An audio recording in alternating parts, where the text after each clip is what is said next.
Oke, ini adalah tampilan dari pempek kulit yang setengah matang yang nantinya akan kita goreng kembali untuk menjadi garing ya dalam penyimpanan. Halo, ketemu lagi dengan kami di Pempek Wong Rumah. Hari ini kita akan ngebahas sedikit tentang jenis ikan yang digunakan dalam pembuatan pempek kulit. Nah, pempek kulit ini salah satu pempek yang menjadi favorit banyak orang karena rasanya yang chewy dan juga gurihnya. Oke, mau tahu bahan seperti apa yang biasa dipakai untuk membuat pempek kulit? Saksikan terus videonya ya, nanti akan kita bahas tuntas. Oke. Nah, ini dia bahan baku utama dalam pembuatan pempek kulit. Nah, ini merupakan ikan gabus. Nah, ya, ini adalah ikan gabus segar.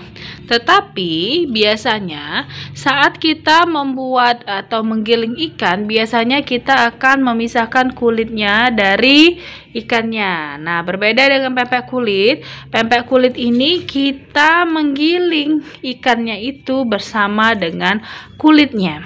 Jadi pempek kulit itu bukan berarti murni dari kulit ikan ya, tidak. Dia masih mengandung daging, tetapi dagingnya itu dicampur dengan kulit ikan itu sendiri. Nah, sebenarnya segala jenis ikan juga bisa digunakan untuk pembuatan pempek ini. Hanya saja kami lebih memilih ikan gabus karena dia lebih segar dan lebih gurih. Nah, untuk di daerah tertentu bahkan yang susah mendapatkan ikan giling, mereka menggunakan ikan-ikan laut yang warnanya agak gelap untuk membuat pempek kulit. Karena tekstur pempek kulit itu biasanya sedikit agak gelap ya. Nah, untuk pembuatan pempek kulit ini sendiri tidak bisa disamakan dengan pembuatan pempek-pempek yang lainnya. Karena apa? Karena biasanya pempek kulit ini cenderung lebih basah ketimbang dagingnya. Jadi karena dia mengandung kulit, dia biasanya jauh lebih basah dibanding daging saja. Oleh karena itu, tips agar membuat pempek kulitnya gurih itu kalian harus sedikit mengurangi takaran airnya supaya adonannya nanti tidak terlalu banyak. Nah, untuk video berikutnya kita akan bahas bagaimana cara membuat pempek kulit itu sendiri. Jadi jangan lupa untuk terus tonton video kami ya.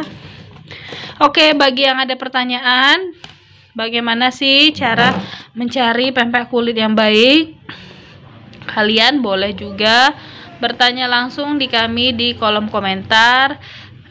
Dan juga bagi yang ingin menjadi reseller kami juga membuka peluang itu. Kalian bisa cek linknya di deskripsi. Oke, terima kasih banyak. Semoga informasi kali ini bermanfaat. Sampai ketemu di video berikutnya.